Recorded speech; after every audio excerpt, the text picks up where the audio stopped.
Bienvenidos a una nueva emisión de Nuestras Historias, programa destinado a difundir los cortometrajes realizados por estudiantes de la provincia de Córdoba. Queremos agradecer a Cristian Carnaghi, que es director del Centro Cultural La Casa de Pepino, situada en Fructuoso Rivera 287, que nos cede este espacio para la grabación de todos nuestros programas. En la emisión de hoy podremos disfrutar del cortometraje El Perdón del IPEN 114 Arturo Jaureche. También una entrevista en profundidad y con sentimiento a Ezequiel Colazo, quien fue el protagonista y director de este corto. Y por último, cerramos el programa de hoy con una entrevista al conductor del principal noticiero de Córdoba, Gustavo Tobi. Si sos docente o alumno de un colegio de la provincia de Córdoba y querés que pasemos tu corto, acá les dejamos los teléfonos de producción para que se comuniquen. Nosotros estaremos realizando una selección y clasificación de los cortos que serán emitidos. El cortometraje Perdón se trata de la historia de Ezequiel, quien a su corta edad sufre la pérdida de su padre. Y su mamá queda afectada por esta situación, quien lo deja al cuidado de su abuela por tiempo indeterminado. Pasados los años, un día toca la puerta y recibe la visita inesperada de su madre. ¿Vamos a verlo?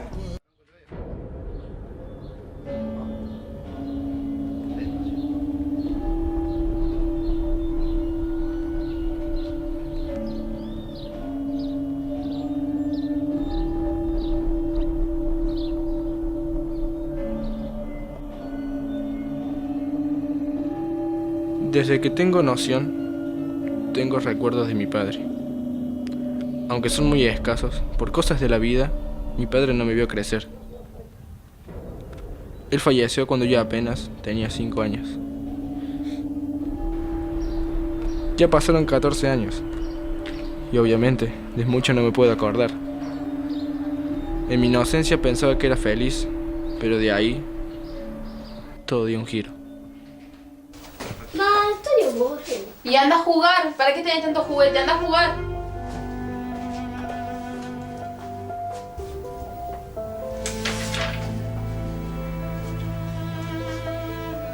¿A dónde te vas? No te vas a ningún lado. Te vas adentro. Anda a acostarte. Qué hartante, Dios. No solo el fallecimiento de mi padre me afectó a mí, sino también a mi madre. Tuvo un cambio muy repentino en su forma de ser. Me trataba como si fuera un desconocido, y cuando pensaba que la cosa no podía empeorar. Hola, amor, ¿cómo estás? Hola, hija, ¿cómo estás? Te encargo el nene allí en la mochila, me voy a trabajar. ¿Pasó algo? No, me voy a trabajar. ¿A qué hora volvés, hija?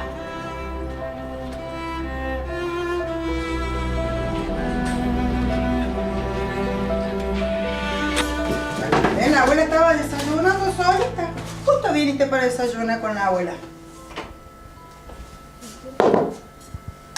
Abuela. Sí, mi amor. ¿Cuándo viene? Ya viene, ya va a venir.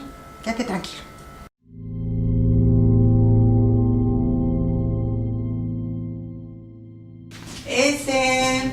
Oh, ¿qué te pasa, mi amor? Abuela. ¿Cuándo va a venir mamá? Ya viene la mamá. Mira, te olvidaste las galletas que estaban ricas. ¿Querés ver una peli con la abuela? Bueno.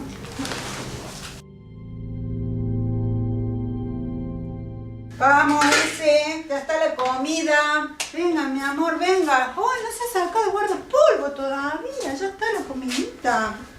¿Cómo le ha ido en su primer día de clase? Bien, Bien, después lo pone bien ordenadito allá en su habitación, ¿sabe? Bueno, siéntese. Le ha ido muy bien. ¿Cómo es la seño? Cuénteme, ¿cómo es la seño? Güerita. Buenita. Ay, mi amor, qué lindo. Bueno, pero cuando empiecen a dar tarea, ahí sí tienen que poner las pilas. Pero usted es tan inteligente que va a hacer todo. Todo, y le va a ir muy bien. Gracias a Dios, tenía a mis abuelos, 2 personas dignas de ser. Comencé la primaria y todo parecía ir bien. Pasaron los años y ni cuenta me daba que no tenía padres, ya que mis abuelos me mimaban en todo.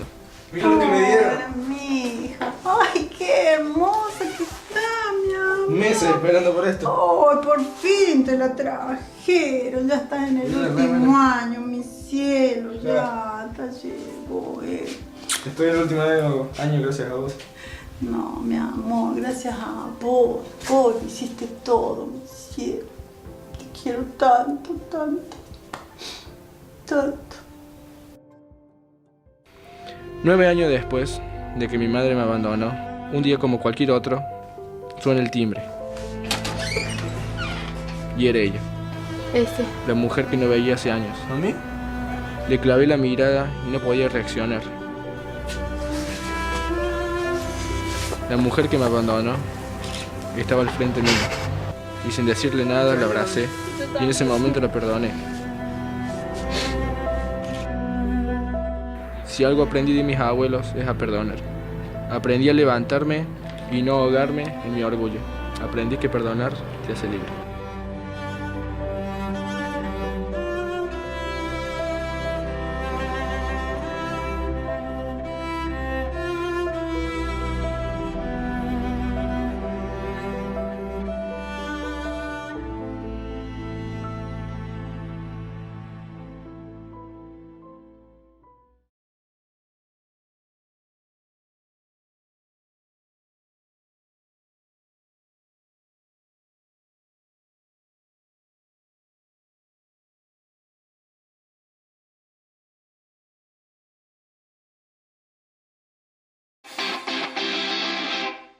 Acabamos de ver un excelente cortometraje, El Perdón, del director Ezequiel Colazo.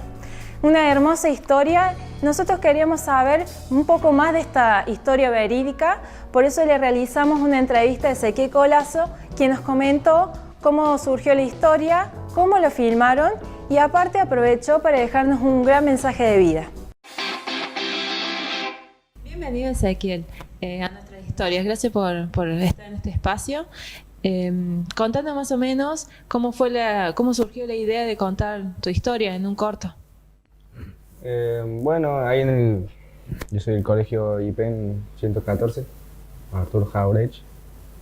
En un día de clase normal llegó el profesor con la idea de hacer un corto. Y no, digo, qué viaje. Yo sinceramente prefería la prueba antes de escribir todo eso. Y bueno, no quedó otra, era por la nota. Así que, bueno, escribimos, cada compañero escribió su historia. Muchas historias muy lindas, por cierto. Y bueno, cuando terminamos de escribir las historias, había que pasar a leer al frente de todos para luego realizar la votación. Sí. Y bueno, cuando en el momento de la votación quedó esta, El Perdón, la que hice yo. ¿Y qué sacas de positivo, capaz de positivo o negativo de esta experiencia? Y de positivo, lo dice específicamente el título, El Perdón. Hoy en día a las personas les cuesta, es lo que de mi punto de vista yo veo que les cuesta muchísimo perdonar. Yo he pasado por situaciones en que a mí mismo me ha costado mucho perdonar a las personas. Y hoy en día, en un mundo donde el amor de muchos se enfría, creo que no hay mejor forma de liberarse que perdonar. Por eso hice esa historia, es una historia verídica de lo que me pasó a mí. Y yo viví con ese tiempo, con esa raíz de amargura mucho tiempo. Y lo único que me hizo libre de no pensar más, no maquinarme más la cabeza con ese tema fue perdonar. Simplemente perdonar. ¿Y cómo está, la situación ahora con tu madre? No sé, ¿cómo conviven después de esto de perdonar? ¿Cómo siguió tu vida? ¿Cómo te encontrás ahora con todo eso? Y gracias a Dios, desde el momento ese de que sanó todo, convivimos excelente. Ella es una excelente madre, me cumple todos mis caprichos. Y eso, no encuentro otras palabras para decir que fue, desde ese momento es otra persona. Específicamente vos, ¿cómo te sentiste con ya el corto realizado? ¿Te sentiste conforme, que le faltó algo? ¿Se plasmó bien lo que vos querías proyectar, digamos? Y me sentí bastante bien después de que le agarré la mano, ya quería hacer película. Ya. Pero no sé, bastante cómodo. Los profesores que fueron invitados a hacer papeles ahí, muy buena onda. Incluso después de que se filmó el corto, se cerró todo, mensajes de agradecimientos de profesores que era una experiencia única para ellos en hacer este tipo de cosas, y la verdad que eso me hizo sentir mucho mejor. Sentir bien a otras personas me hizo sentir mucho mejor. Coméntanos cómo es tu situación hoy en día, qué andas, qué estudias, no sé, qué hobbies tenés, si a partir de ese corto, no sé, surgió algo. Sí, lo que saqué de positivo de ese corto, que para mí dejó un buen mensaje para el resto de jóvenes, adolescentes, que a lo mejor están pasando por la misma o una situación más complicada y que piensan en el suicidio o ir por un mal camino. Y yo creo que con esto dejo un buen mensaje que demuestra que el suicidio o las drogas o el alcohol no es lo que soluciona los problemas, para nada. Y me siento conforme con eso y me siento muy bien, de corazón me siento muy bien. Y actualmente estoy estudiando en la Universidad Nacional de Córdoba, profesor de Historia, el primer año que estoy haciendo. De hobby tengo la música, el fútbol. Por lo que me alcanza el tiempo es eso, por el momento. Y para ir cerrando, ¿qué mensaje le darías? Recién acabas de decir que está bueno tomar este corto, que vos decís te sentís muy bien de decirles que hay otra salida y demás. Lo que yo les diría, es como te dije recién, que no hay otra salida. Que no sea Dios, primeramente. Los principios que inculca la familia, porque yo vengo de una familia disfuncional, no es como normalmente se ve, padre, madre, hijos. A mí me criaron mis abuelos toda mi vida, pero me han inculcado principios muy fundamentales. Yo creo que la primera salida es Dios, antes que todo. Y es lo único, para mí es lo único. No hay drogas, no hay alcohol, no hay fiestas que llenen ese vacío. Y es lo que a mí me hizo bien, sinceramente me hizo bien. Bueno, muchas gracias por tu tiempo y bueno, y compartirnos tu historia. Hemos podido disfrutar de una emotiva entrevista. Gracias, Ezequiel, por abrirte y contarnos un poquito más de tu vida. Le mandamos un saludo enorme a la mamá de Ezequiel y a toda su familia.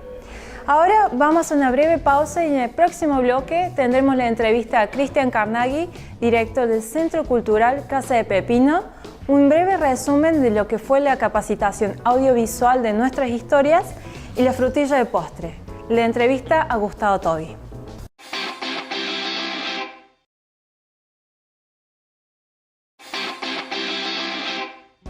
Estamos de regreso con más Nuestras Historias. Ahora vamos a compartirles una entrevista realizada a Cristian Carnaghi, director del Centro Cultural Casa de Pepino, quien nos comentó un poco cómo es el funcionamiento del Centro Cultural y qué actividades se van a realizar en el mes de julio.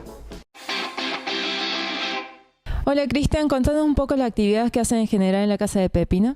Dale, ¿cómo andas, Eliana? Bueno, te cuento un poquito. Acá en Casa de Pepino nosotros tenemos todas actividades que tengan que ver con la parte artística. Al ser un centro cultural, cualquier tipo de actividad nos viene bien. Es un lugar abierto a la comunidad, es gratuito, entonces cualquier persona puede venir a hacer cualquier tipo de actividad.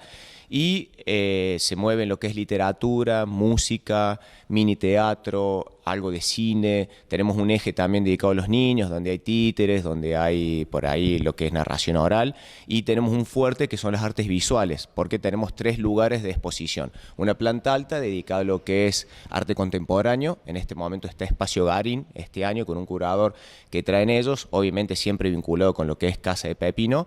Y bueno, la idea es tratar de mostrar un poco lo que son los artistas locales de Córdoba, referido a lo que es arte contemporáneo. Después tenemos una galería, que es otro espacio de exposición, y tenemos una sala principal, que es donde hacemos todas las actividades, que es otra sala de exposición.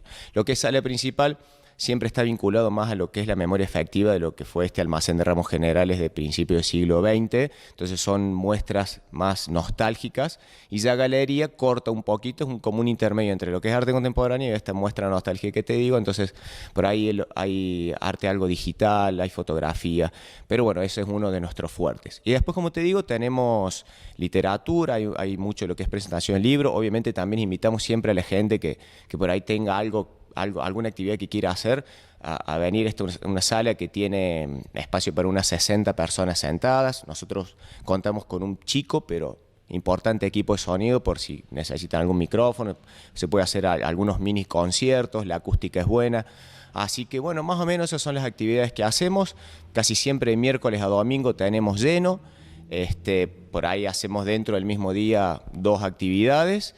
Y bueno, nada, los invitamos a todos a venirse a Casa de Pepino a disfrutar de lo que es el arte acá de Córdoba. Cristian, ¿nos podés contar un poco las actividades que hay en julio? Obvio, nosotros acá en julio tenemos 2 actividades centrales. Una es lo que son títeres en vacaciones de invierno. Va a haber 2 compañías todos los días de las vacaciones a las 5 de la tarde con una entrada muy económica de 100 pesos, obras para toda la familia, así que bueno, ya sabe la gente que puede traer a sus hijos. Y después tenemos otra actividad muy linda que se llama Sacale Punta, que la está haciendo un chico, Fere Dueli. Él es dibujante, hace historietas, y bueno, invitamos a todas personas, sepan o no sepan dibujar, todos los miércoles de julio a las 7 de la tarde a formar parte de esta actividad. Nosotros acá le damos todos los materiales, ellos tienen que venir, como te digo, sepan o no sepan dibujar, a dibujar, a hacer historietas, a hacer dibujo, a hacer pintura, todo lo que el profe les vaya diciendo, y también es gratuito, así que bueno, tenemos julio a full. Continuamos con más nuestras historias. Ahora vamos a compartirles un breve resumen de lo que fue la capacitación audiovisual del proyecto Nuestras Historias, que se realiza cada año en el subsuelo del Pabellón Argentina. En esta instancia, los jóvenes adquieren herramientas teóricas y prácticas para la realización de sus cortos. Participaron los IPEM 114, 136, 184 y 323 y el Colegio Nuestra Señora de Lourdes de Unquillo. ¿Vamos a verlo?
Estamos finalizando el programa y vamos a disfrutar de la primera parte de una entrevista súper interesante y productiva realizada al conductor del principal noticiero de Córdoba, Gustavo Tobi.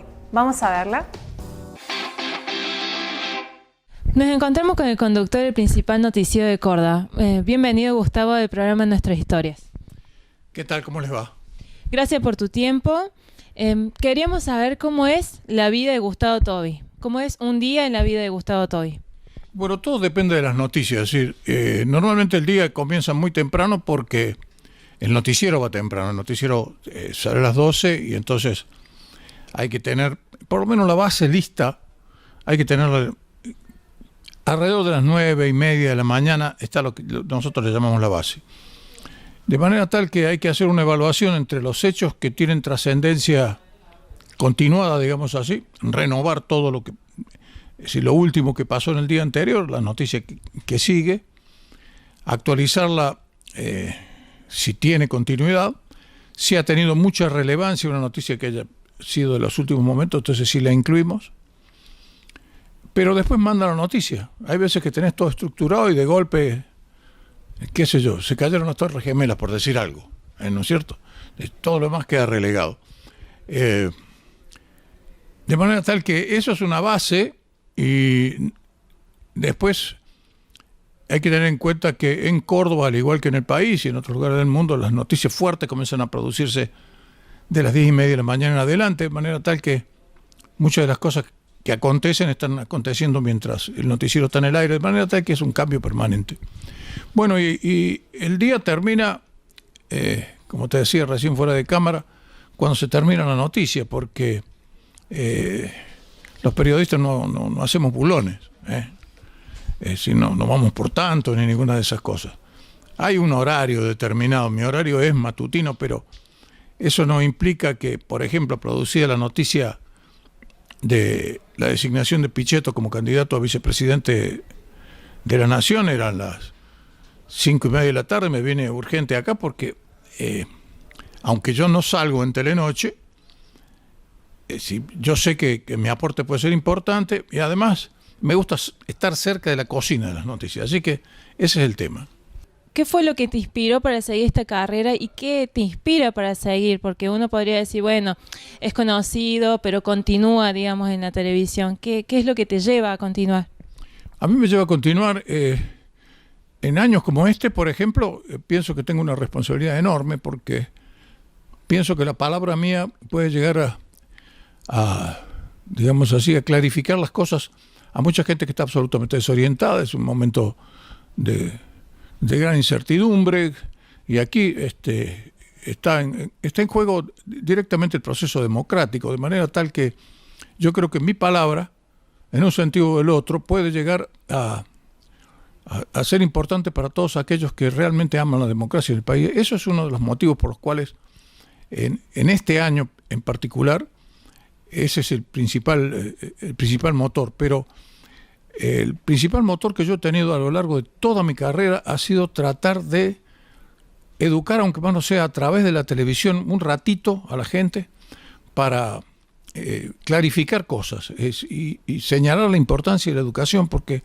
es un tema que lamentablemente no se toca, no es prioritario, y es la forma en que han cambiado los países que han evolucionado en el mundo.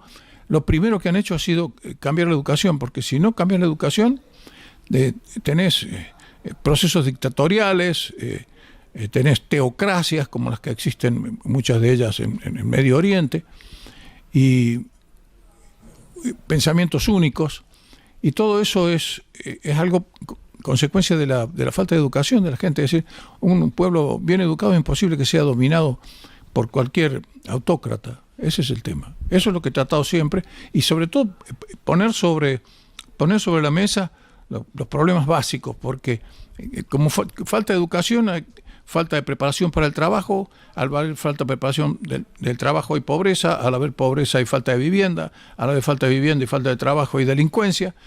Está todo concatenado, pero el eslabón principal es la educación. Entonces, desde la corrección en el lenguaje hasta la mejor forma de comportamiento y el resaltar los hechos positivos, yo creo que esa es una de las tareas fundamentales que tiene que tener el periodismo, y dentro de ese derrotero, lo fundamental es exigirle a aquellos que son responsables de llevar adelante la educación en el país que hagan lo que tienen que hacer. Y por supuesto, por eso es muchas veces la actitud que siempre he tenido muy crítica hacia a los gobernantes, sean y fueren del color político que fueren, ¿no? Y en tu larga experiencia, ¿cuál es un hecho que te haya como marcado o que digas, si eso fue lo que me cambió, o sea, en hechos puntuales que sea memorable o que siempre esté en una reunión y diga, sí, tal año me pasó tal cosa como importante o recordable, o sea, memorable, perdón? Sí, no te puedo decir que haya sido solo uno, pero sí una época. Y lo peor fue la época de la dictadura militar, ¿no? Porque me tocaba estar en la calle, me tocaba tener algunos hechos realmente muy terribles porque no podían ser otra cosa. Y entonces lo que más me tocó fue la reacción mía ante ese hecho. Era épocas de la lucha contra el terrorismo por parte de las Fuerzas Armadas. Y teníamos información de que había habido un tiroteo muy importante en Barrio Las Flores. Entonces no sabíamos exactamente dónde era, sabíamos que el tiroteo había sido en Barrio Las Flores. Entonces, cada vez que se producía un procedimiento de esas características, los militares hacían que la gente cerrara las puertas, así que nadie sabía exactamente dónde era. Y yo llegué a ese lugar por el olor a sangre. Y el olor a sangre me condujo hacia el lugar donde estaba esa gente. Y yo sí conocía muy bien el olor a sangre porque estudié medicina. Y entonces, a pesar de que fueron tan solo 3 años, yo me metía en todas partes y participaba de algunas operaciones. Y el olor a sangre era algo que lo tenía perfectamente identificado. Y cuando entramos a ese lugar, la sangre que había en el piso era de aproximadamente 4 centímetros, es decir, casi nos resbalábamos en la sangre porque los muertos eran 5 y se habían desangrado porque los militares eran terribles, eran unos carniceros, los habían acribillado. Entonces cubrí la nota y entonces después dije, ¿cómo puede ser posible que yo haya podido hacer esa nota y mantener una frialdad para hacerla? ¿Cómo es posible que yo haya pasado por una experiencia tan terrible y que no me haya dado cuenta en el momento de lo espantoso de lo que estaba viviendo? Es decir, eran seres humanos, equivocados o no, asesinos a lo mejor ellos mismos, como eran muchos terroristas, pero eran seres humanos y tener que pasar por esa experiencia espantosa y ver lo que teníamos que cubrir a diario y poder mantener la calma para hacer una nota de ese tipo, me sorprendía a mí mismo. Y eso, yo dije, bueno, después de estas cosas, ¿qué me queda por ver? Y realmente he visto muchas cosas terribles, a lo mejor más pequeñas, el hambre de la gente, por ejemplo, que es terrible porque también es una forma de matar a la gente. Y que me conmueven mucho más que en aquel entonces, cuando eso me tendría que haber marcado. Pero yo creo que eso es uno de los sucesos que a uno le señalan que si tenés pasta o no tenés pasta para esto que estás haciendo. Pero no te lo tenés que olvidar nunca, nunca más te tenés que olvidar de esas cosas. Ese fue un hecho del cual yo no tengo fecha exacta. Fue en la época más terrible de la lucha de los militares en contra del terrorismo. Es decir, que debe haber sido por allí, por el 76, 77, muy probablemente puede haber sido. Pero uno de los tantos hechos más, ¿no? Y que después de eso ni siquiera quedó registro porque los mismos militares se llevaban el material, venían a hacer un procedimiento. Hemos finalizado otra emisión de Nuestras Historias. Los esperamos nuevamente el sábado que viene a las 15 horas por el canal 15.2 de la TDA. Recuerden, si sos docente o alumno y querés que pasemos tu corto, acá le dejamos nuevamente los teléfonos de producción para que se comuniquen. Nosotros estaremos haciendo una selección y clasificación de los cortos que serán emitidos. Recuerden, nos estaremos viendo el sábado que viene a las 15 horas por el canal 15.2 de la TDA. Chao, chao.